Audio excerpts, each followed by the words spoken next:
What's up, Cowboys Nation? How you guys doing tonight? Thank you guys so much for joining us. Appreciate you guys hitting us up on this Wednesday evening. As you guys know, as always, your girl Craving Cowboys in the building. As always, I got my sis StarChasers Sports in the building. How you doing tonight, sis? What's up? What's up, everybody? Glad to see y'all. Glad to be here for another episode of StarChasers. Y'all know it's always a great time when we get together. Shout out to everybody in the chat, JV, B-Boy, Nisi, Kelvin. We know there'll be more of you guys coming in, but we really appreciate you guys' support, rocking with us, as y'all do pretty much every Wednesday. Really appreciate it. Yeah, Star is right. Yeah, these are people that's in the building all the time. Like you said, Nisi, Kelvin, and as always, we're going to have our faves coming through as we continue the conversation about our Cowboys. For another episode of StarChasers, we figured we go ahead and start off with these offensive position battles. Of course, we know with camp coming up in, I think just maybe just a few weeks, maybe even just a couple weeks from now. We just had the holiday weekend going by, and 2 weeks. As we see, 2 weeks. Today's actually the 9th. There'll be no training camp starts. I believe on the 20th. They report on the 20th, and I believe the first day of practice is the 21st or 22nd. So it's definitely coming up quick. So I'm definitely excited. Before we actually jump right into the conversations. What's your thoughts? What's your what's your emotions about camp? Since it's pretty much right around the corner, we're seeing guys, doing their off-season preparation as we did, a show a couple, last week, as you, just so eloquently named it, honestly, because, we talked about it last week, this is a different off-season for the Cowboys. We've seen some different preparation, just some different systems, some different, culture, if you guys will, new head coach, all that, just what your emotions are going into camp and how excited are you, as we're seeing players kind of get ready for the camp coming up. Yeah, I'm super excited for camp. I think that, there's a lot of position battles. Going to be a lot of competition. I'm just interested to see, how is camp going to be different under Shoddy than it was under Mike McCarthy. We have been rumored to have a kind of a weak camp, you know what I'm saying? Which I don't know how true that is, because I'm like, Mike McCarthy did always get fined because they said we were being too rough, but I still think that there's some changes and there's ways to make the camp just a little bit more competitive. You know what I'm saying? If your team is competition, I would like to see some differences, you know what I'm saying, between how you run the camp, just like how we see a difference in OTAs and we saw a difference in mini camp. I would like to see what that difference is, how it's going to look when we actually get to training camp.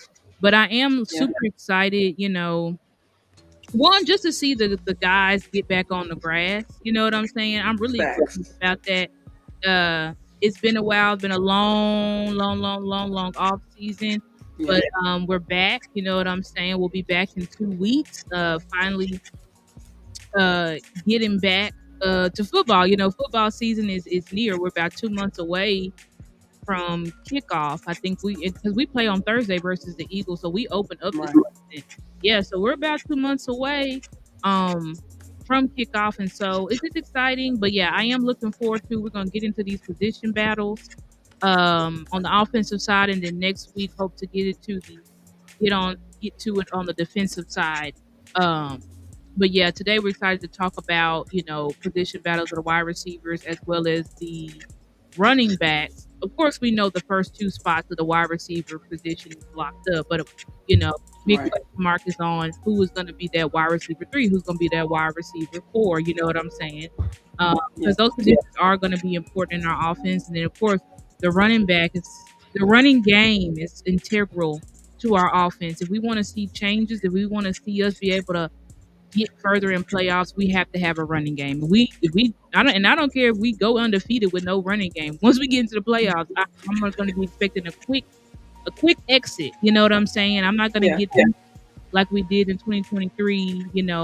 Getting caught up with all the wins and all the extra time that we were sitting out because we were blowing people out, because there were clear holes and issues on our team, but we just didn't want to see it. But I'm not doing that again this year or ever again. So definitely need some things to be solidified if we're actually going to have a chance to not only just get to the playoffs, but actually do something in the playoffs. Right. I definitely agree with you, sis. And just a couple of points that you brought up that I love that you brought up. Number one, we brought up the difference between maybe some practices that McCarthy had in the past few years, vice what they'll look like this upcoming year. And actually, I know we're talking about offensive position battles this particular evening, but we're just going back over, of course, there's not a lot of news coming out of DallasCowboys.com, but just kind of rewatching some of the interviews, rewatching some of the shows. I actually watched Maris Leopold's interview, and he was actually asked directly, if he could kind of, not negatively, but kind of spot out some differences between, what he'll think, just so far, I know it hasn't been really that much deep into camp practices, but as far as OTAs and even mini camp, what some of the differences that he saw. And even he said, running to the ball, the energy, finishing plays. And we kind of talked about in previous weeks as well, sis. And there's another point that you kind of brought up. And I kind of rewatched one of the episodes of Talking Cowboys. Of course, we know with Kyle Yeomans, Patrick N.C. Walker, I believe Josh Rodriguez, and one other cast member. Please forgive me for forgetting right now, but they actually talked about that topic about maybe certain players, positions that may benefit from them bringing in George Pickens, right? And you actually just mentioned just now, sis, a lot of them brought up, CeeDee, kind of some of the, I don't want to say obvious answers, but Dak Prescott, CeeDee Lamb, even Patrick N.C. Walker brought up Jake Ferguson, which was a great point. But I believe it was Kyle Yeomans who brought up the point of that it could actually, the final cast member is, I just had his name. Tommy Yara. She's actually the final fourth broadcaster, and he actually brought they actually take off relief off the running game, and he actually mentioned that although you sometimes really the option really is to kind of establish the run game before you actually leave into the hands of operating off your two top wide receivers, but really it can also at the same time take pressure off the run game because you're not going to see defenses necessarily stacking the box, or you're going to have them see them maybe trying to cover CeeDee, Jake Ferguson, Pickens, so you're actually going to have more room maybe to establish a run game. So that can actually I think that's a great point that you bring up about them being able hopefully be able, number one, establish a run game and actually be able to maintain that going throughout the season with the addition of George Pickens. And then as we get further into the show, I'm going to bring up another talking point from that show, since we are talking about wide receivers. A great point that Kyle Yeomans brought up about Pickens not only being able to solidify his role with the Cowboys, but it also being able to allow the other wide receivers in the room to kind of settle into their roles, saying not necessarily putting so much pressure into them. Well, we'll definitely get into that as we get more in depth into the wide receiver battles. But I love those points you brought up in the beginning of the show, sis. Absolutely. And I think that, if on our graphic, on our thumbnail, I said that these players are on the hot seat. And in the 3 players that I had listed, Tyler Guyton at the top, then it's Miles Sanders. And Sanders. Miles Sanders and then Jalen Brooks. So I would like to segue into talking about Tyler Guyton. Because there was an article that Joe Hoyt, shout out to Joe. Y'all know he's a friend of the show. Really appreciate Joe so much. Hopefully we can get him on again. Training camp. We had him on, I think it was like 2 months ago or like that. But he wrote an article because, you know, there have been question marks of who Tyler Guyton is training with and stuff like that earlier in the season. Then we do put out, he did a whole rollout. He put out an article, then he did an interview. I didn't get to listen to it, but I just happened to see it today on Twitter too. I didn't realize he actually talked to 105.3 The Fan. I didn't realize it either. Right, he actually talked to 105.3 The Fan and laid it out and talked about how all the differences and things between him and the previous coaching staff, and how him and now our current coaching staff, you know, Connor Riley, our offensive line coach, and Ramon Chin Young, our assistant offensive line coach, how everybody's now on the same page. And we talked about that last week on how all the offensive linemen have a set plan with Duke. They have to meet with him every day, Monday through Friday, you know, leading up to camp. But Tyler Guyton, as well as Tyler Smith, we talked about last week. We talked about their relationship as well, and how they've gotten closer, and how Tyler Smith has kind of just like really put Tyler Guyton under his wing, right? And so, but not only Tyler Smith, but Tyron Smith has taken a hands-on approach to Tyler Guyton, trying to get him prepared for this upcoming season. And so I'm gonna see if I can bring it up. Hopefully, while she brings it up, shout out to DJ 100 Grand, just came in the building with us. Thank you, fam, for joining us. Really, really appreciate you. And make sure you guys hit the like button, subscribe, and share our video, please. Yes, please. Oh, I forgot to say that, but yeah, please like, share, and subscribe. Help us out, guys. I'm gonna try to see, because I know I can get it on my phone, but of course it don't want me to log in, and I chose I let the computer generate my password like a dumb. Oh no! What are you trying to bring up? Oh, just the article, but you have to have a Dallas Morning News subscription. Right, that is right. Yeah, let me see if I can bring it up on. Bring it up on mine. I think I have the tweet favorited. Right, so it's like you can't just. Let me see. Actually, yeah. Well, I had the one that Nick Harris tweeted, the exclusive he tweeted, where he sat down retiring. But I know we went over that. Yeah. So you know, guys, I'm gonna just try to maybe just put out some quotes here. Damn, I wish I had the password.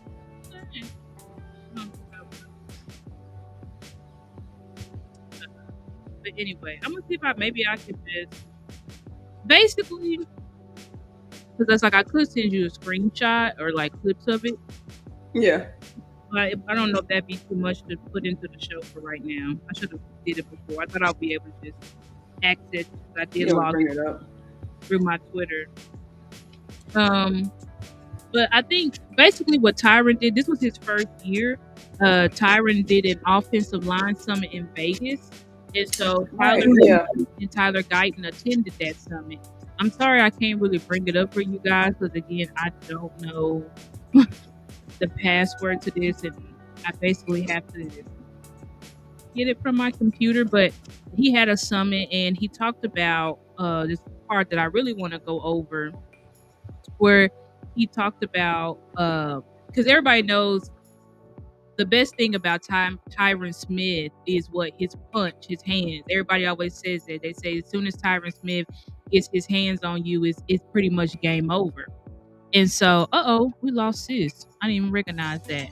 What's up, Lou? What's up, DJ 100 Grand? I'm sorry, y'all.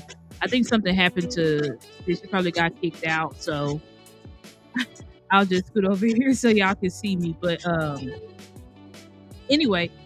So I'm going to read some quotes from y'all. This is an article. This is from Joseph Hoyt. Y'all can find it on his Instagram page. He's a reporter now for the Dallas Morning News. He was with DLLS Sports, but now he is at the Dallas Morning News. And this is an article that he wrote about Tyler Guyton working with Tyron Smith and how Tyron Smith has taken a hands-on approach to him. And so it says, Smith's hands were naturally gifted and nurtured to stop players in their tracks. That isn't teachable. The way he punched, however, is something he could share. He worked with Guyton on both independent one-arm punching, Smith's specialty, into hand punches. And then this is a quote. Sis is back. Okay. And this is a quote. We can't hear you, sis. Sorry, guys. We're having some technical difficulties, but it's okay. We're gonna push through. But let's just get it figured out. Okay. But this is a direct quote from Tyron Smith. Okay. He said, I was trying to teach him my mindset and what I'm looking at and how I'm striking, Smith said. When he's talking about him, he's talking about Tyler Guyton. He said, and how to get that confidence when you strike. You need to know that you can punch through anybody and you can punch anything they throw at you. The main point is knowing your spots, knowing where to hit at, and having confidence in it. Then I said at the end of the day, it's more repetition and knowing your length. He's starting to understand, as in Tyler Guyton, is starting to understand where his spot is, where his length is, and where to punch and where not to punch, right? Then he says, I think it's going to be a different gameplay for him this year. Smith and Guyton never played together, but during their brief time together at the Star and at the Big and Beautiful BTL Summit in Las Vegas, Smith saw a young player who was doing the right things to improve.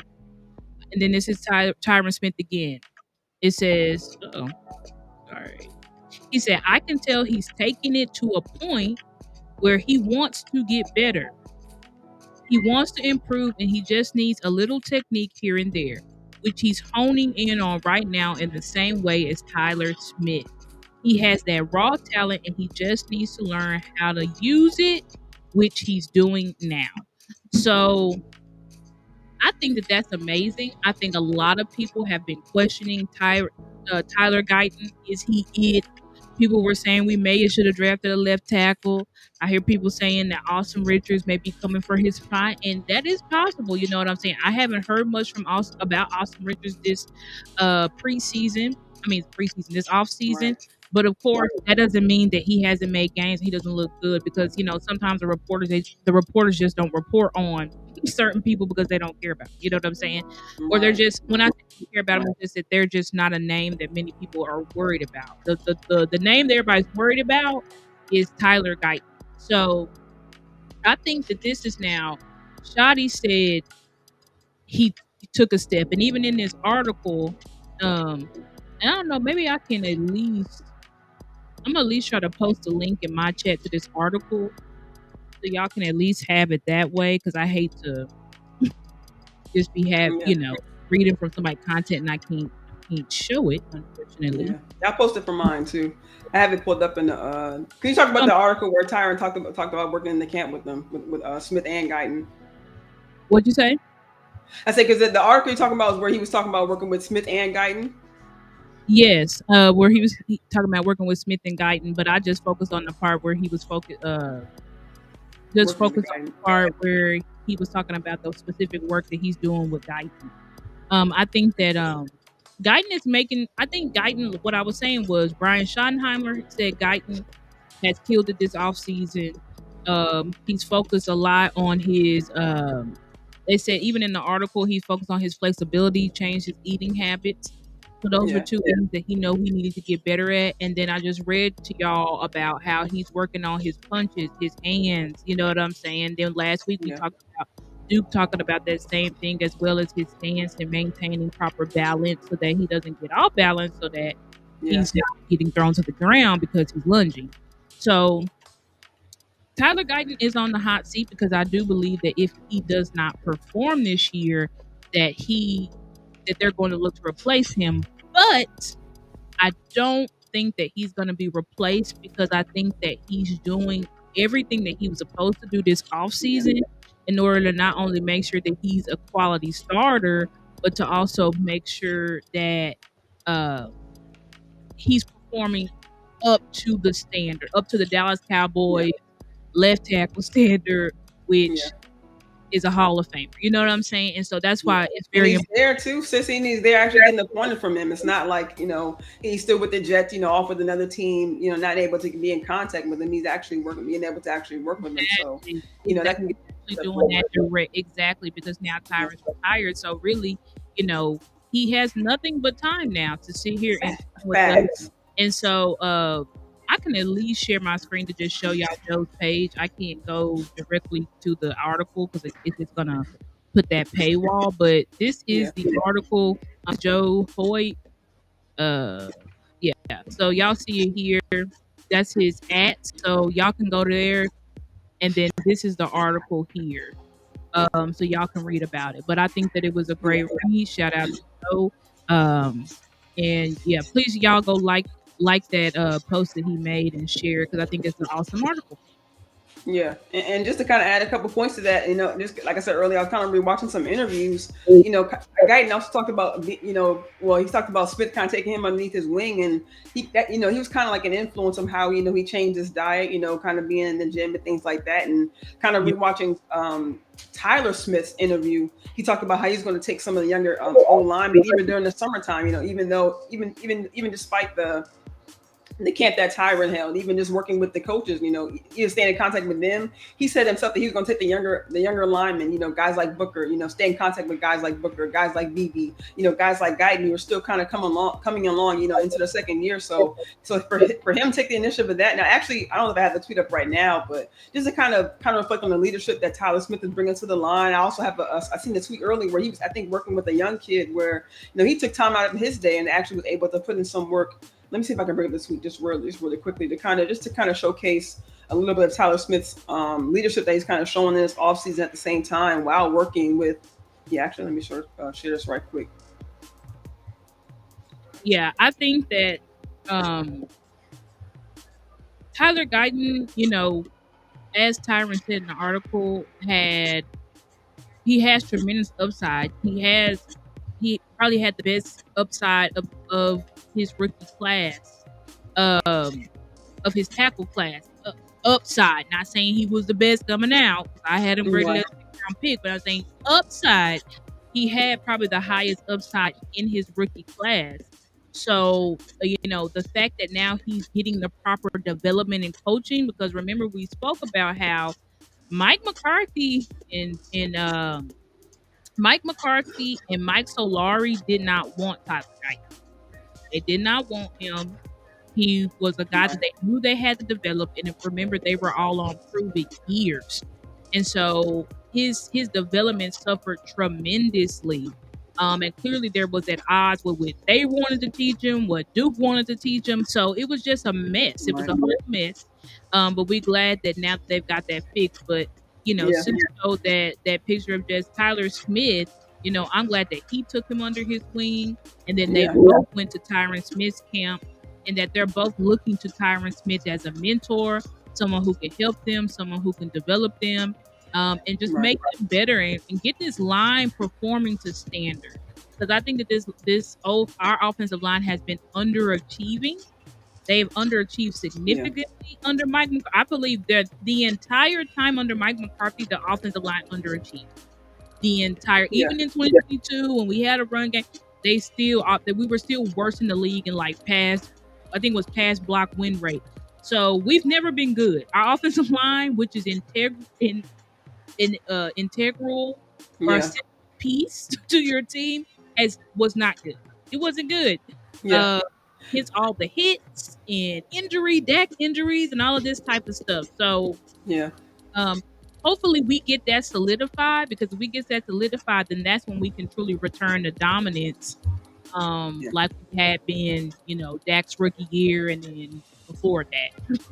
Yeah, and with this one last note I want to take from the article about Tyron Smith, there was one quote that he actually had about Schottenheimer at the end. At the very end, he said, quote, He's always two steps ahead of what guys are thinking. I think he's going to surprise a lot of people. I can't wait to watch. And, I know Tyron was kind of in and out the organization, in the past couple of years, but I think, someone with that insight, someone who's actually worked with Schottenheimer before he's actually be able to come to head coach. I think that just kind of shows that, a veteran, that mindset. Even Zach Martin, I think one of his interviews, I think, last year before he officially retired, he talking about talking with Schottenheimer and the new coaches that were coming in, and if he were to stick around, just like how excited he was about the new run scheme and things that he wants to learn about them. So, I mean, just hearing from two future Hall of Famers, just their opinion on the new coaching staff and the new head coach. I think it's right that that Cowboys Nation and that should have some kind of confidence going into 2025 with this offensive line and going forward. Absolutely, I agree with that.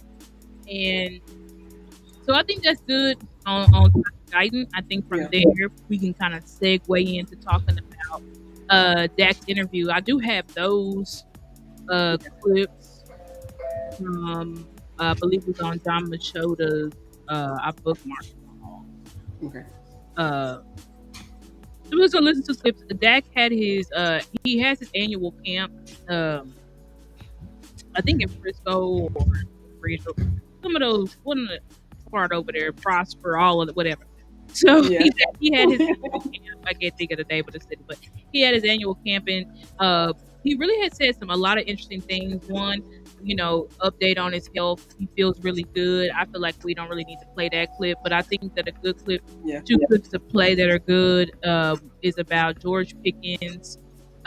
Basically his relationship and what he's observed from George Pickens, and then also what he's observed between George Pickens and CeeDee Lamb's relationship. So I will bring it up now. Also, shout out to JBB boy, you came in and joined us. Appreciate you, fam. Shout out to you, JB. Appreciate you. Okay, so this is not long.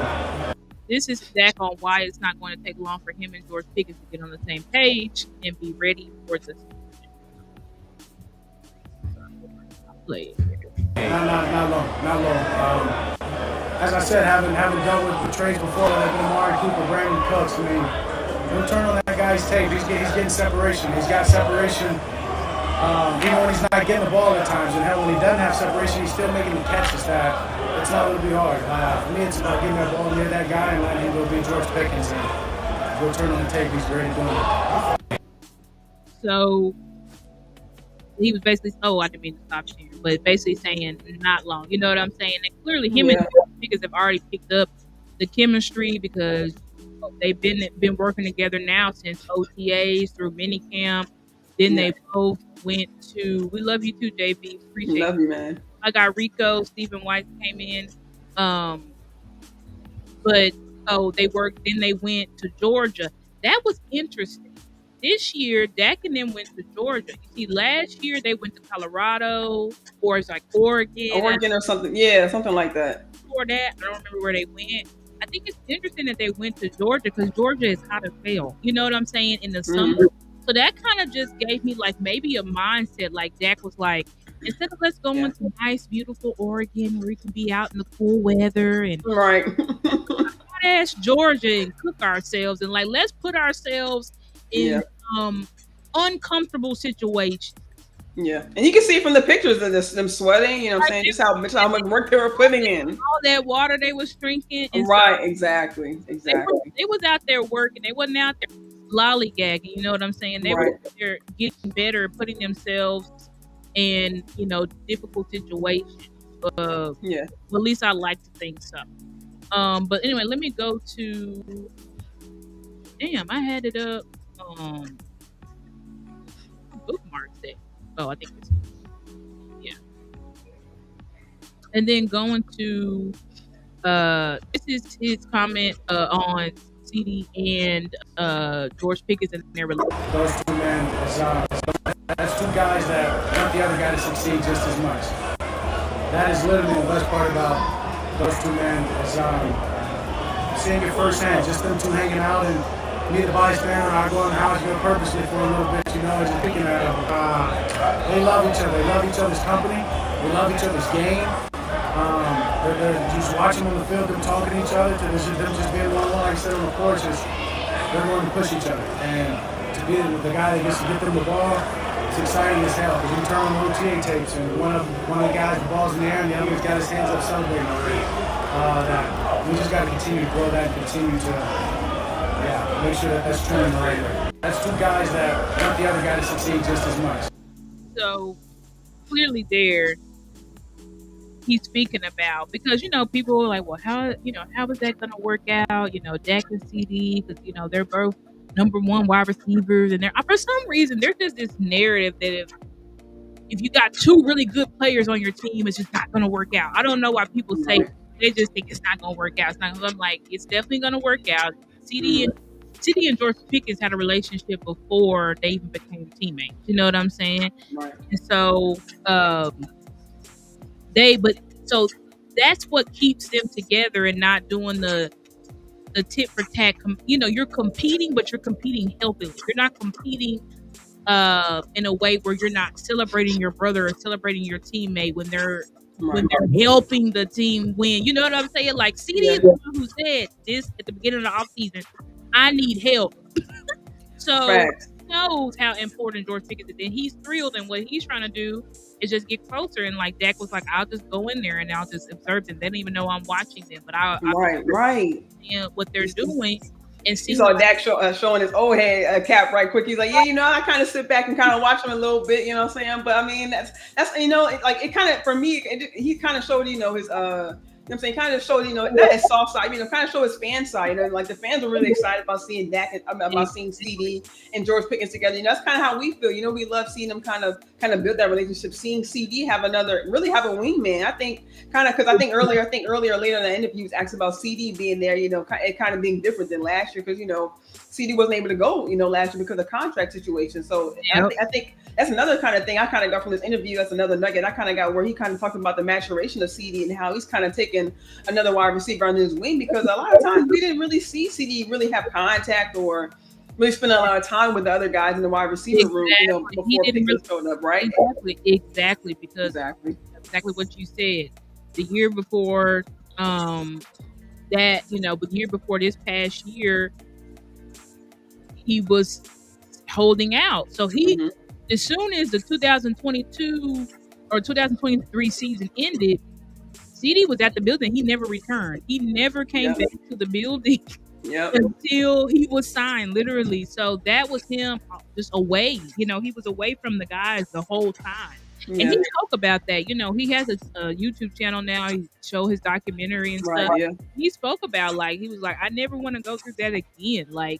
It was very hard for him. It was very depressing. I remember him even saying, there was a point where he almost broke. He was like, I almost broke, because it's just like, you're just missing so much time. Yeah. And like your other family outside your family, his guys, he feels like. And we saw the consequences. We saw the consequences of sitting out. Him and Dak not on the same page. Exactly. And they pretty much wasn't on the same page at all in 2024. They had moments, but it was never like they were in 2023. And that's because they didn't get to work out the kinks and do all that other stuff they should have been doing. It was like they were always playing catch up. Even Mike McCarthy just said, we're trying to get them together. We're trying to get, then they could get the rapport together. And it was like week 2. Exactly. They were playing catch up, and he was behind on the install and all of that type of stuff. So it was just unfortunate, but you see how the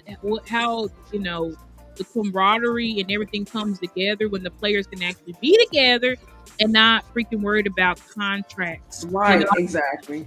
So that's the big point. We still have a contract out there. We got to pay Michael. We got to pay Tyler Smith, which I think you guys need to just, I don't know why the Joneses just love waiting until training camp, but we do know that Micah is going to be at training camp, because it's like Micah is following Dak's way. CeeDee followed the way of Zach Martin and Ezekiel Elliott. You want to get paid, hold out. You know what I'm saying? Yeah, that's a great point, sis. I'm glad you bring that up. Micah is doing the opposite, where he's like, listen, I know I need to get paid, but I can't afford to start off slow. That's why Micah has been here the whole offseason. That's why he went to OTAs. He was at minicamp, because he knows. I believe him and CeeDee talked about it, because him and CeeDee are close. And CeeDee told him, like, bro, it really ain't. If our goal is to win a Super Bowl, it's really not worth it to sit out. You know what I'm saying? Like it's not worth it because it's not hurting the Joneses if you're sitting out. Yeah. They don't care that you're sitting out. You know what I'm saying? They're gonna say, "Oh, it's more room for the young guys," because that's what they were doing with CeeDee.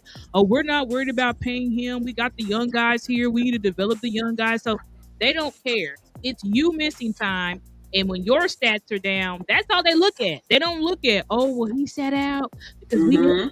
But they don't look at that stuff. So that's why the players is like, you kind of have to make a decision. Because not everybody can sit out and come and be Defensive Player of the Year. Actually, no one can do that besides Aaron Donald, who is 1 of 1. Facts. 1 of 1. No one else can sit out a whole off season, come in the season, be in game shape, and put up Defensive Player of the Year numbers. Like that ain't really realistic. So I'm glad that Micah, even though he's not paid, he's still like, I'm going to be a camp. I'm going to be participating. I'm going to be building the relationship with my guys. We showed y'all last week about him doing his training with Lance Dean, the trainer here with Osa, Solomon Thomas, and I think it was Tommy Akingo-Sote was there at one point, and maybe Tyrus Wheat or whatever. Like, he's also had Denzel Jackson out there. So the guys have been out there working together, building bonds, and trying to get stronger together as a group. So I really appreciate that. But moving on to there's this viral video going around with Joe Milton throwing the ball far. I don't know why people are so obsessed with that, but whatever. I hate those videos, bro. I'm like, yeah. You know who else threw the ball far? Unpressured Zach Wilson. I remember those videos. Right, Zach Wilson, Anthony Richardson. I mean, Herbert got what, top 3 arm in the league? Arm talent, top 3 arm in the league, and what is he doing? What is he doing? I just don't care about throwing the ball far at pretty angles, but people love it. But anyway, it's interesting to see that, you know, Brooks is out there training, because y'all can see here. Shout out to Brandon Laurie. Y'all know we always, I know y'all want the video. Here's the video, guys. Y'all can see Joe Milton throwing the ball far. Woo! Yay! Okay. Anyway, anybody think Joe Milton's like speed is kind of weird? I feel like he kind of like runs on his tippy toes, kind of. Yeah, I mean, right there, he definitely did. Yeah. I feel like it's like, because this looks good, boom, boom, boom, boom, hit. But like when he kind of like tippy toes when he runs forward, it's kind of weird. I don't know if that mattered. I would think that probably will keep you a little bit off balance, but he is a big dude. Yeah. So, I don't know. You know what I'm saying? I don't watch Joe Milton film like that to tell y'all all his balls and what he's great at. I just know he's got a strong arm and yeah, he can throw full angle balls. But anyway, I think that it was interesting that Jalen Brooks was out there, because this is a guy that's definitely on the hot seat. And he's on the hot seat because I remember last year at training camp, they were saying Brooks was looking better than Tolbert. But then when we got into the actual season, who looked better? Right. Tolbert. You know what I'm saying? So Brooks is the guy. Now, I will say, I saw Jalen Brooks. I'm gonna give what's his name? Mingo. Yeah, no, not Mingo. Oh. Brooks. I'm talking about Brooks. I'm gonna give Brooks credit because I did see him. He was putting in work with CeeDee's trainer. Now, granted, CeeDee's trainer is his cousin who's now in jail for like 10 or 12 years for some crazy ass shit. Diamond, yeah, he's in jail for some crazy shit. Oh, Lord. That was his cousin, also his trainer, and Brooks was working out with him before he ended up going to jail. So the fact that Brooks was actually doing, because what I say with Tolbert is I never see Tolbert like working out with any wide receiver trainers. I see him there when Dak is throwing and stuff like that. But I'm like, where is the work that you're putting in individually as a player? Because I see all the players are training. But I've still yet to see one training video of Jalen Tolbert at a camp, at outside the organization. Yeah, outside of the organization. Yeah. Like, who do you train with? I haven't seen anything from him. So Tolbert is another question mark for me because I feel like he kind of is walking around here like he's just a man and he's got it locked down. And I feel like other wide receivers are working. So I don't know, Tolbert. You better I don't know. Maybe you just don't be on social media and you don't upload who you're training with, and that's fine. You don't have to do that at all. Yeah, you don't have to do that at all. But I better see some differences when they're showing these training camp videos and we're listening to everybody talk about how you look. They better be like, ooh, Tolbert is explosive. Them routes look crisp. I mean, he looked different. You better see it, Tolbert, because the routes last year were god awful. But I think that this is good for Joe Milton and Brooks because they're going to be the people working together. And obviously, Milton's going to be the one. If Brooks is going to make the team, it's going to be through Milton. It's not going to be through Dak because majority of the preseason is going to go to Milton, Greer, and then Brooks and Mingo, Gordon, and all of those guys. And I think, and just another quick point about Brooks. I think it was a couple of years ago where, of course, before I think they had brought in Brandon Cooks. I think it might have been when they did go to Oregon. I think Brooks was talking about how he started to try to, or at least try to build that off-field relationship with Dak Prescott, trying to get in a little bit more practicing sessions with him.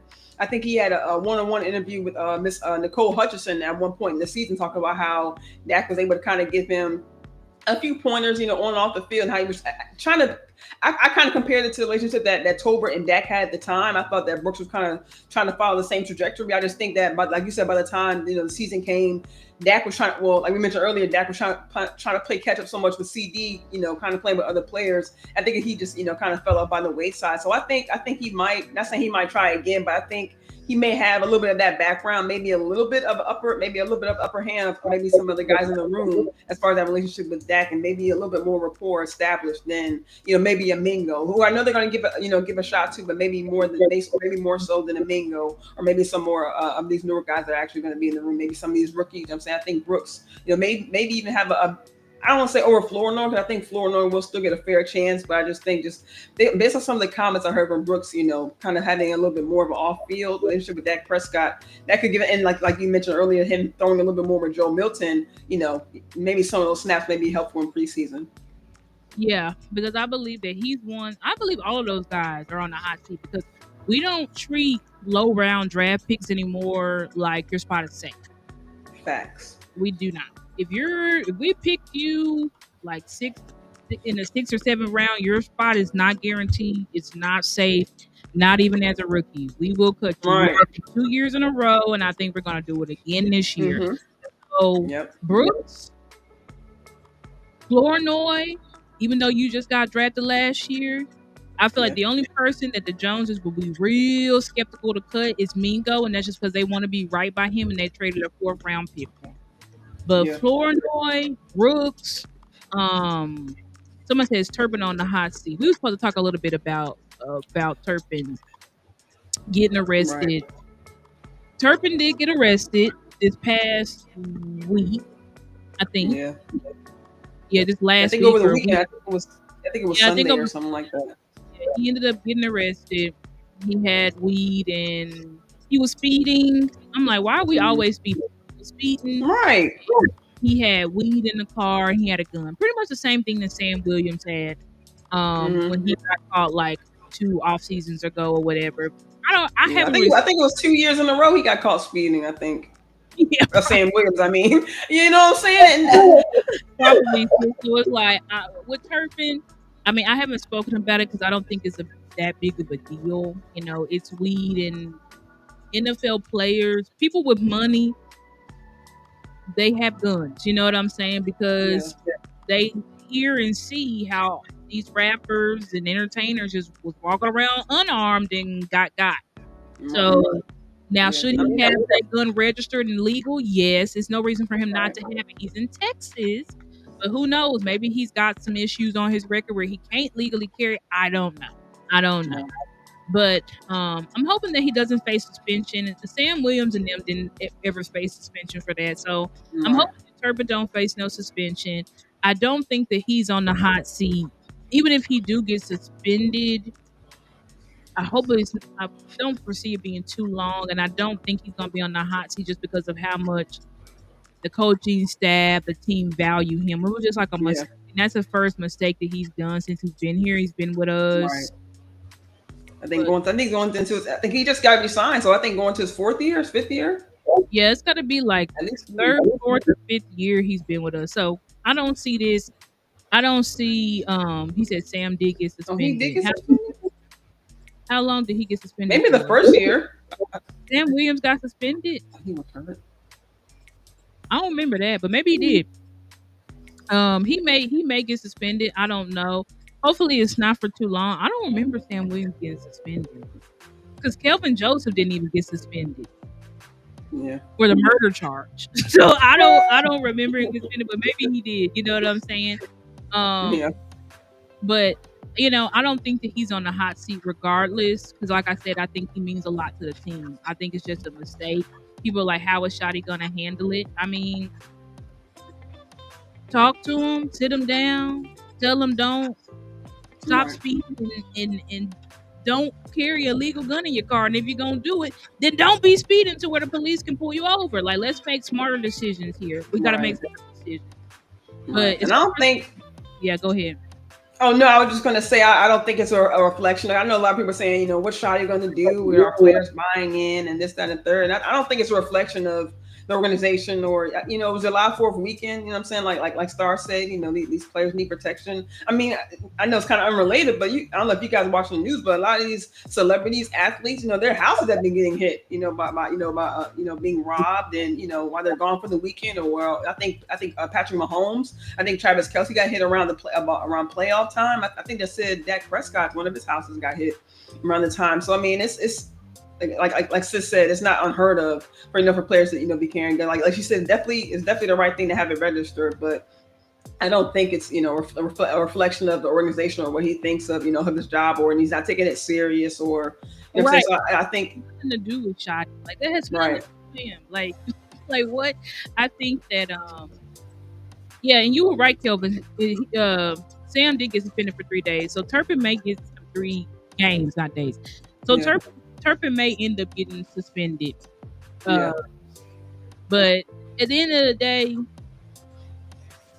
football players, basketball players, like they all do things that they wild out and they get in trouble for. You know what I'm saying? It doesn't mean they're a bad person. It just means that I made a mistake. We all make mistakes. Some of us get caught. Some of us don't. You know what I'm saying? So, or some of us face harsher penalties and stuff like that than the other person. But I think that, when it comes to like who's on the hot seat, but we already talked about that. Not Sam Williams, Jalen Brooks, Flournoy, Mingo. Well, actually, I think Mingo get more of a chance, but he'll probably be 4. Like if he's awful, I would feel like he's still competing. I feel like those guys are really competing for a roster spot. Turpin, I don't think Turpin gonna be on the team. We just paid him. We're not cutting him. Like he can be on the team. Pickens for sure, CeeDee for sure. So everybody else, no guarantees. No guarantees at all. Yeah, guys like Marino Cropper, Campbell. And it's crazy they brought in Pickens. I forgot all about Paris Campbell, brought in, Paris Campbell. I haven't heard nothing. Yeah, I think guys like that, may not, won't see a roster this season. Exactly. Them guys sis. They're on the practice squad. They're gonna be on the practice squad. Right. And I think, that's a good point. She said they have to have a real conversation with him because of what he has in arrest history. Get a driver and have him carry for you. Yeah, probably, or something like that. They're gonna have to figure it out. Because I think Turpin, he has had some issues. I think he had issue with like domestic violence in the past. And so that's what. So he probably has like some charges where he can't just legally carry. So but hopefully he's not. Yeah, he ain't into too much trouble like legally and stuff like that. Or criminal, But we know Jerry can get him off right there. And if got away with murder. I'm pretty sure. Right. Okay. Not murder, but being a murder accomplice. Right. Like I'm pretty sure Turpin can get out of this alive. But moving on, we can transition to end the show to talk about the running back battle. We can show him, because this guy has been forgotten. I ain't gonna lie, I did watch his film. Wasn't good. You know what I'm saying? Over there in Carolina, the film was ass. But that doesn't mean that a player can't get better. Sometimes it's just a system.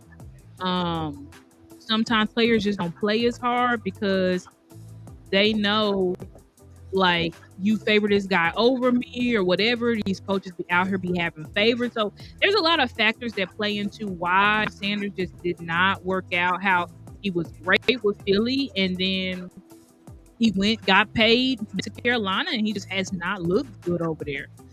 But this picture's been scrolling around. I said, ooh, when I saw it, I'm gonna share my screen. When I saw it, I said,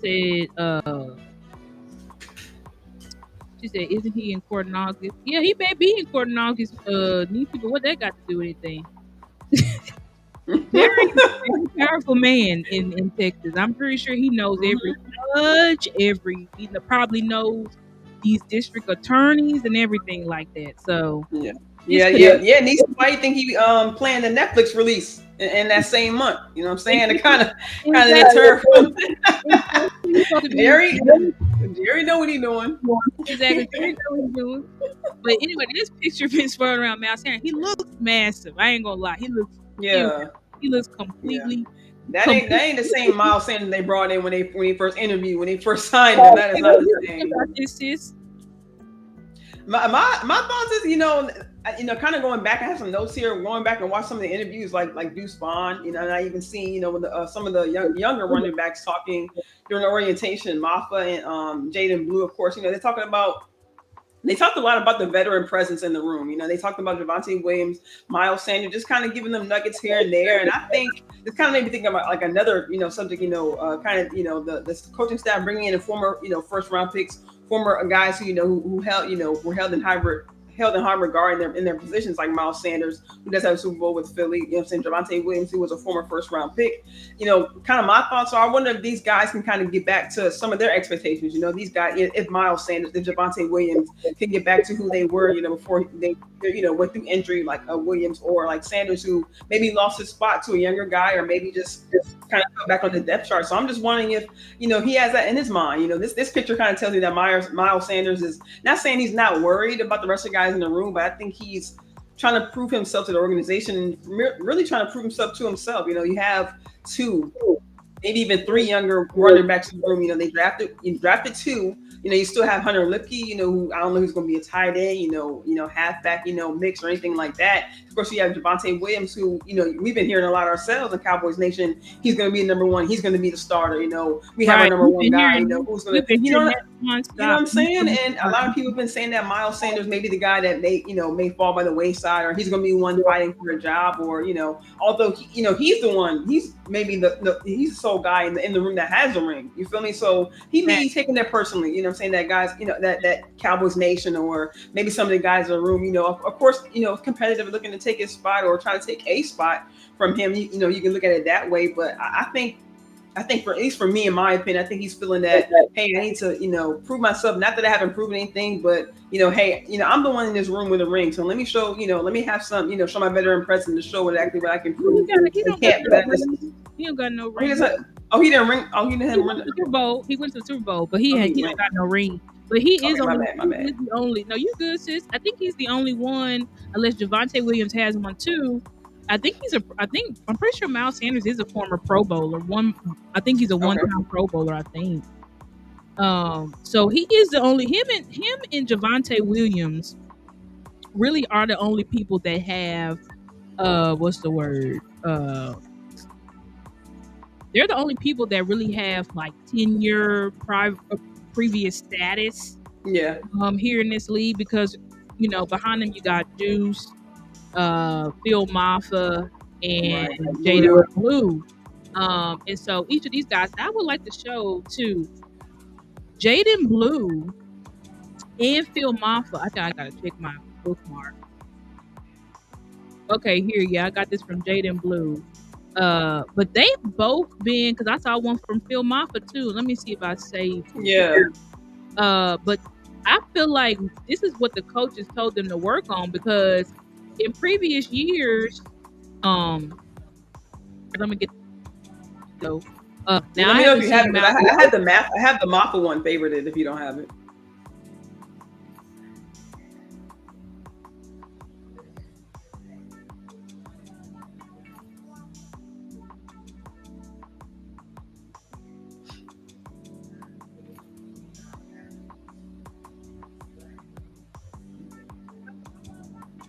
Okay, go to Yeah, I can hear you. Okay, my computer just I don't know what the hell happened, but here's the one with Jade and Blue. Y'all know that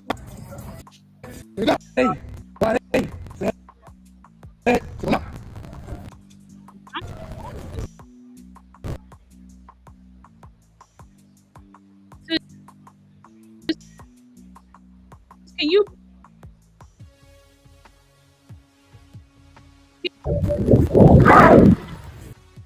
Oh, there we go. Okay, I stopped sharing. Can you share it? My computer's oh maybe that's why there's like a public safety thing going off. I'm like, what's going on? My computer just glitched out. Okay, maybe I can now. Okay, this is the Phil Maffa. But you see how they're all working on these like agility like drills. And this is the first time I've seen like the whole group, or at least two people out of the group running like this. Like Brandon, haven't seen no videos from Javonte Williams, haven't seen any videos from Duke. We know Duke was out there with them at the DAC Georgia camp thing. But you know, the fact that Moff was working on this and now you see Blue working on this, I feel like both of them were told, you know, okay, what can we be doing, you know, leading up to camp? And they could be working on these agility drills because you see Maffa hitting it. But then you look at and then I have the one for Blue. Hopefully it'll let me, it won't glitch out again. I can show y'all. Okay. But Blue is doing the same thing. Looks like he's out at the University of Texas. Y'all know that's where he went to school. Yeah. And why you okay, good. You got it. All right, bet. Yeah, there we go. Okay, it's here. I don't know why my stuff is tripping, y'all. I'm sorry. Tripping big time. Okay, let me see if I can play it. It's so weird.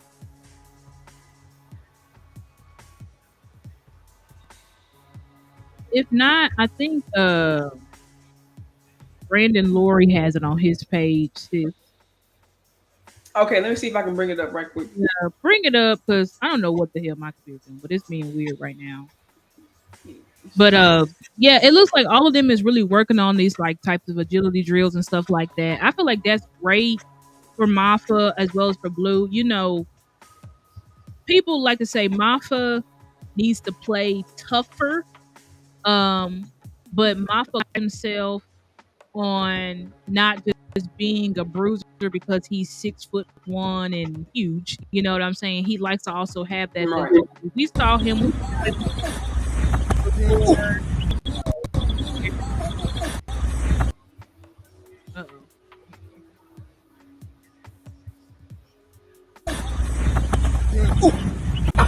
Yeah, the footwork. That's what I like. Right. And that's something that we kind of knocked him for it. Like, listen at all. You know what I'm saying? Like, Good.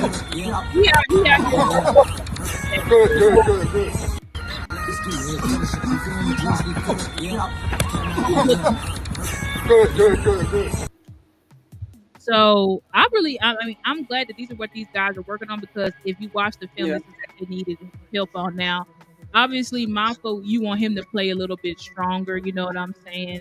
Yeah. You know, be more of that bruiser.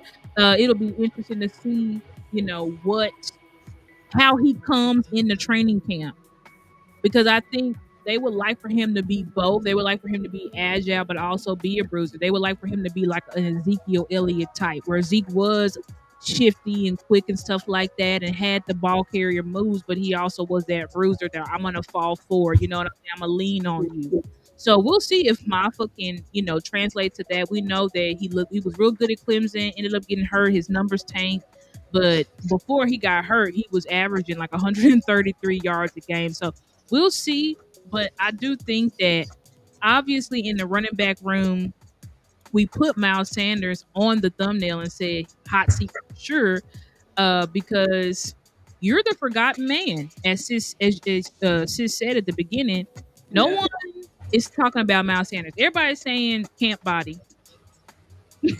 Camp body, he gonna be good, and that's because his film in Carolina was not good. It looks like he's completely lost a step. But and we know he got jacked, but I don't know how great getting jacked is for speed and agility and stuff like that. So I don't know what they asked him to train on, but I do know that he's gonna have to put in that work to make this roster. Because I think that you have Javonte Williams, which everybody's saying like he's for sure a roster lock. Then you have your two young backs that I don't believe that the front office is going to cut because they have very high hopes for them. And if they do cut them, it ain't going to be Blue because we know that was like Will McClay's pick. So they're not going to cut Blue. So you have two more spots. I think they said they were going to have 4. And Deuce is on the hot seat as well. Yeah. But I feel like they would put Miles Sanders before because Deuce has more versatility, and you really don't have any other speedy backs on this team other than Blue. Because Javonte Williams is not a speed back; he's a power back. Miles Sanders, I don't really know what the hell he is, to be honest. He used to be like an elusive back, but now he's slow and he's got massive. So I don't even know if he's gonna be able to move. We'll be able to move with that weight on him. I really don't know. That's got to be your kind of style of play. And this kind of a quote I saw I seen from Maffa during the rookie orientation. One thing that's kind of stood out to me. He said, "quote My size and my quickness at my side." Well, I'll take it back. Kyle Yeomans asked him what he thinks he can bring, to the running back room. He actually mentioned that you like to be a bruiser, you like to be a guy kind of runs over people, running down the middle. And he actually said, Maffa said, "quote My size and my quickness at my size, being able to pass pro and catching the ball out of the backfield." Utilizing who I am as a bigger guy, but still being able to move. So just to your point, Sis, that's kind of the player who we saw that at Clemson. We saw his film, and even he said to himself that he loves contact. So he loves running downhill. You know what I'm saying? So we potentially have, 2 maybe bruisers in that room, Javonte Williams, Phil Maffa. So like you said, you got to find, and there's also another quote from Deuce Vaughn, I'll say in a second, that I think not just, it doesn't, at least for me, doesn't necessarily pertain to the running back, but I think it kind of speaks to the message that the coaches kind of want to bring to the players. Deuce Vaughn mentioned this about Schottenheimer. He said, quote, he said Schottenheimer had this thing called players over plays. He wants to put his players in a position to be successful rather than just putting guys in certain places for plays. He wants to dive into your strengths and let you go out there and play. And it was kind of an end quote. And he was kind of answering a question about how he thinks maybe the game has kind of gone through an evolution, how he thinks, with his dad being a coach and things like that, and maybe how coaches kind of undertake, of course, it's a new, football stays the same, Shotty really says that a lot during the offseason, that football is football, but it's really how, the situations you put your players in, the play calling, the schematically, is what these coaches, that's why I think it's been a lot of emphasis on coaching, the coaching test that they brought in this year, because it's really, how can these coaches mold the players how can the players mold to the, mold to the scheme, you feel me? So I think that quote really stands out, but, I think Eberflus kind of mentioned along with that he brought into, putting these players in the correct situation so that way they can play full speed without really having to think. Schottenheimer said, we don't want players having to think, what do I do? What do I do here? We want, concise. We want you to have the playbook down. We want you to come in ready so we can kind of hit the ground running. So I like, and kind of getting back to the running back room, Maffa has, he has the size, but he also can be agile.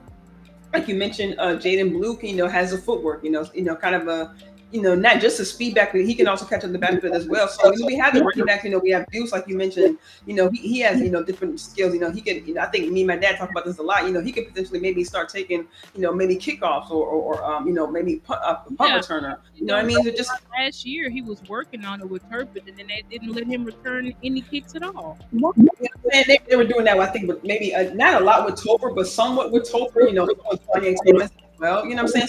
So, that's something my dad brought up a lot. Why not put a Deuce Vaughn back there? You know what I'm saying? You're kind of struggling to get him on the field as far as Mike McCarthy's scheme, but struggling to get him on the field. Why not get the ball in his hand, like we were talking about with Turpin kind of years ago? Get the ball in their hands so they kind of be ready and prep for that moment when they are in those big shining moments. Absolutely, I agree with you, sis. And I think like when it comes to somebody like Deuce Vaughn, you can cut him if you want to. He's 6'4", 6'5". I mean, not 6'5", he's 5'5".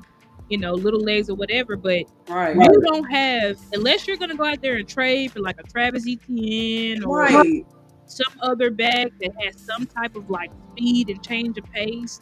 Like you don't have anybody else in the running back room that can do that besides Blue. It's not even a true running back. You know what I'm saying? Exactly. Receiving, he's a former wide receiver converted to running back. So that's what I'm really wondering. Like, you can cut Deuce, but why would you cut Deuce when he's the only other guy? Unless, like I said, you're going to trade for somebody. Now, if you trade for somebody, then yes, I believe you're going to cut Deuce at that point. Or you're going to cut Miles Sanders, or you're going to cut both. But I think right now, and honestly, like Deuce Vaughn, like you said, sis, Mike McCarthy didn't believe in him, so he just never got a chance. Like that part, exactly. Never got a chance to do shit. You know what I'm saying? So we'll see if Brian Schottenheimer believes in him and is willing to really give him a chance.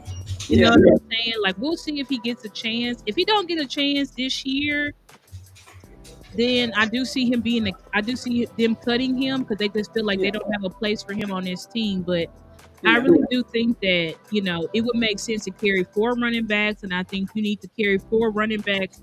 You have a starter, then you have a backup that kind of replicates what they can bring, for injury and all that other type of stuff. And you kind of give a boost with bringing in Connor Riley as a former coach and saying bringing in now kind of specialized. Riley, you done added Cooper Beebe, who's his guard. Like, I feel like give him a chance. You know what I'm saying? Like, give him a chance. Let's see. You know what I'm saying? Because it's 2 years in a row. Can y'all still hear me? Yeah, I can hear you. The mic did kind of frizz up a little bit, but I can still hear you. I don't know if y'all You said you can hear me? I can hear you. I can hear me. I'm gonna go out and come back in. Yeah, let me go out and then I'm gonna come back in. Okay.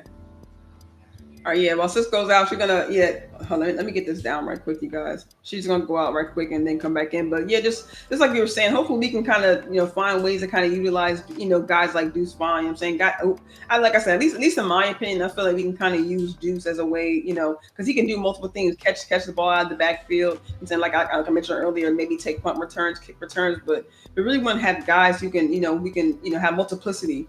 Guys that we can be multiple as opposed to a Miles Sanders, who maybe be a one type player. Can you hear me, sis?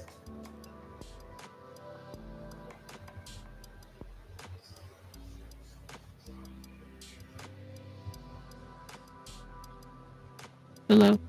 Yeah, you still there? I can hear you. Okay. I can hear you. I don't know, for some reason. I don't know what's going on. Gosh. I'm not sure why all of a sudden my sound just went out. Okay, I'm gonna try to leave and come back in again and see if it helps. All right, sorry. We're just having some technical difficulties tonight, you guys. I'm not sure if it's a storm because it's kind of storming up here my way too, here on the East Coast. So hopefully we can kind of get this kind of show rounded off for you guys. And then if you guys just do me a favor, let me know if you can hear me. And then when Star just come back in, just let us know in the chat just right quick if you can hear her as well. As we try to get things going for you guys.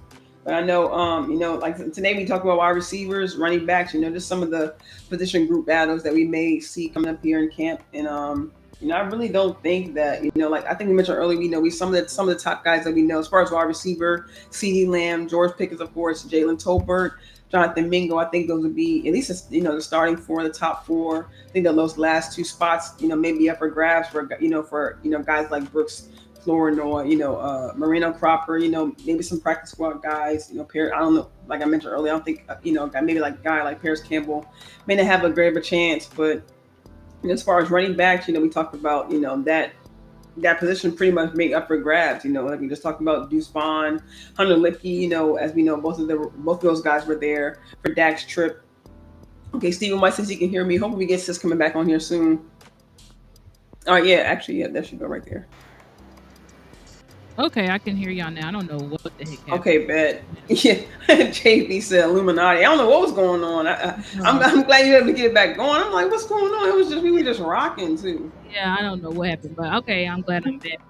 Yeah, I was just summing up what we was talking about. How we talk about, at least in my opinion, I think for wide receiver, we know maybe the top 3-4 guys, maybe not the exact order, but of course we know Pickens, Lamb, Pickens, maybe 3 and 4, maybe switch, maybe Tolbert and Mingo or vice versa. I think, they decided to maybe keep 6 or 7 wide receivers. I think those last 2 spots will be going up for grabs as far as, going into camp. And then as far as running back, I think it's a little bit more open. Then we talked about, Javonte Williams, Miles Sanders, Deuce Vaughn, Hunter Lipke, Jaden Blue, Phil Maffa, about 6 guys in there, maybe 7 guys. I'm not missing anybody, but I think that's a little bit more of an open forum for these guys to be able to. I think that's why it's very important, for guys like Miles Sanders, Javonte Williams to still hold strong. There may be some other positions. I know we'll get to them before camp, but maybe some other positions where guys maybe know that their spot is solidified. But I think as far as running back, I think the veterans could give a little push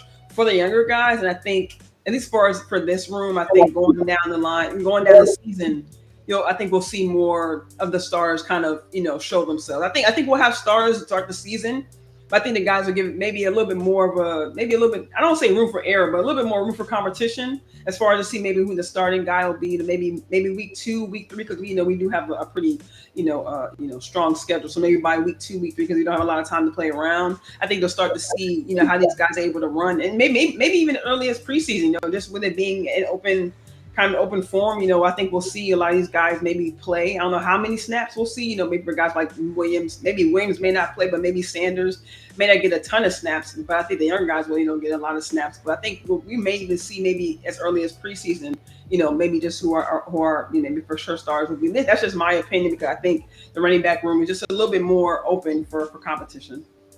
I agree with that. I think that, and somebody said Holden. I totally forgot about Holden. Right. He's a guy that can really push for that wide receiver force as well, because he is a coach favorite.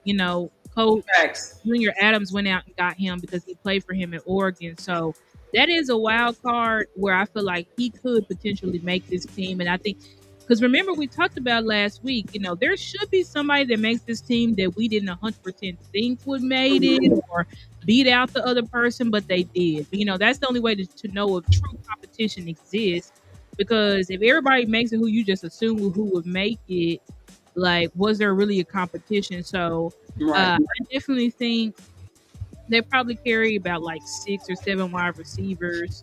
Probably 6, and they're probably going to carry about 4 running backs. That's what I think. I think they're going to carry 4 running backs and 6 wide receivers, possibly. Okay. And so when you look at that, you got CeeDee Lamb, like you said, George Pickens, Tolbert will be on the team. Probably Turpin for sure, Mingo. Yeah. And so really, that other spot. So that's where the guys like Brooks, Flournoy, Holden. I forgot we got that kid from Texas Tech, Joshua Kelly. Like, right. Yeah, I think his name is Joshua Kelly. Like those, all, Moreno Cropper, Jalen Moreno, all of those guys. That's where they're going to be competing at. Yeah, because those are guys that we're not even sure if we're going to make the team. Everybody else, I don't know. Yeah. The top 5 guys that I name, I don't know where they're going to be playing, if they're even going to be active.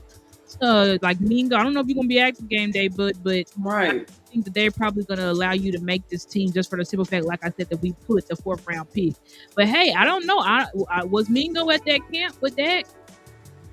And that's a good point. I don't know either. The Mingo. So I don't even know if Mingo was out there. I think all of those things, when participation in voluntary things are going to hold a lot of weight.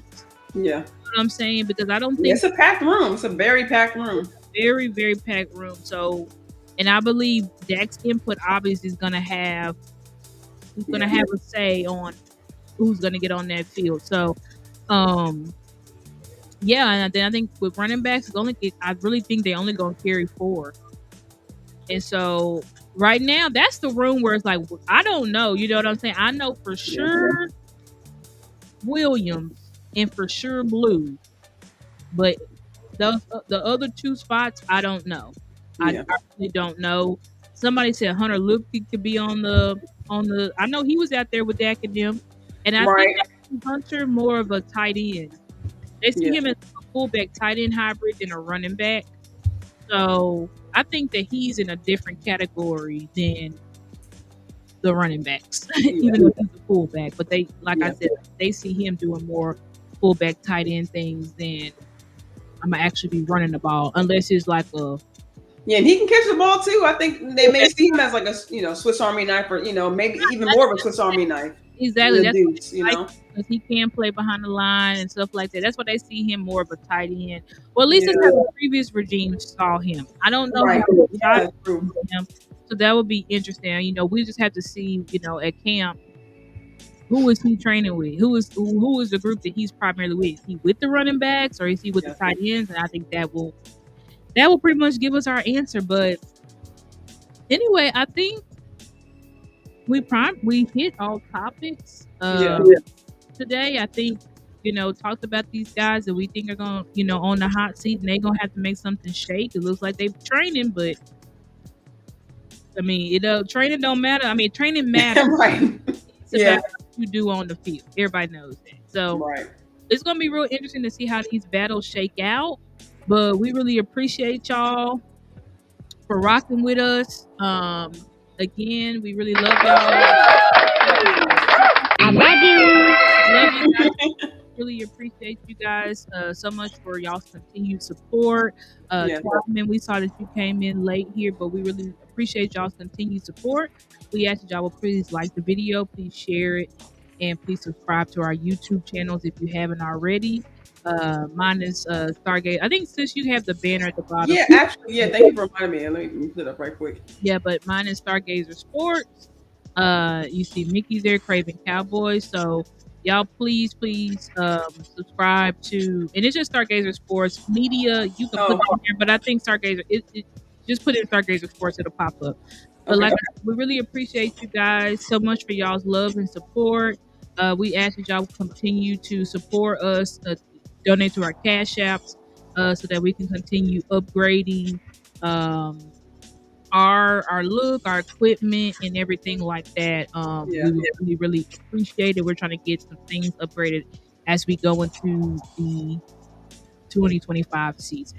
So really appreciate y'all. Love y'all, and hope to see y'all again next week. Yes, really appreciate you guys joining us. I just want to give a special shout out to you, Star. And I saw your last couple of videos, and I saw your one about Candace Parker pretty much went viral. So I just want to give you a special shout out to you, because I just love when you just give your cold takes. Like, look, I don't give a F who watching, who not watching, but when you be straightforward and just give me your takes, I don't care what you're talking about, football, basketball, whatever. Sis, like your videos be on point. So I love that shit went viral, and I love your point. Nice quick video, but you really hit a lot of good points, and I just love that people loved it. And I just, I think that was really fire. So shout out to you. Make sure you guys go check out that video, please. I appreciate that joint was on fire. I loved your last couple of videos. So shout out to you. I wasn't even expecting it to go viral, but I appreciate that, y'all. They needed it. The streets needed it. Needed it. That's why it went viral. That's why. I appreciate it. I'm covering. Y'all gonna see different content. This was always the plan. That's why I named myself Stargazer Sports and not Go Cowboys or whatever, because I knew I always probably wanted to cover more Dallas sports. Yeah. So I am covering the WNBA, specifically like Dallas Wings, and then also I'm gonna be covering Chicago Sky because my favorite player is Angel Reese. Y'all can see her, she up here. Yeah. So I will be covering like Chicago Sky and like Angel Reese and stuff like that. So if you like that type of content, feel free to tune in. But if not, y'all know I'm always gonna do my Cowboys content is my first love. Is why I started doing content. So that's never going to change. I was just watching Dak Prescott highlights last night, and I was like, "Woo! I'm getting the chills. I'm excited." Right. You know, It's close, sis. It's close. we in the dead season, so it ain't much going around with football. So I'm gonna cover what's active, but of course, Yeah. once training camp and everything, I'm gonna just be y'all just gonna be getting content from every different direction. You know what I'm saying? Because we still gonna be in WNBA season when we get to training camp and all of that stuff, and on through till beginning of the season. So I'm gonna be doing both, but I really appreciate that, sis. That meant a lot. No, I had to, man, because that was really fire. I'm really glad it really got out there because that was a really really good take of yours for real. I appreciate that. But Yeah, really appreciate you guys tuning in. Yeah, thank you guys for tuning in. Appreciate your time. Thank you for your time, sis. Thank you so much for doing the show this evening. We will catch you guys next week, hopefully with some more news and notes, and hopefully some exciting news. Going into camp, and of course some more position battles going forward. Hopefully, be able to switch to the defensive side and get out some of these battles. But thank you guys for joining us. Appreciate you. Love you, sis. Love you guys. We got you guys next week.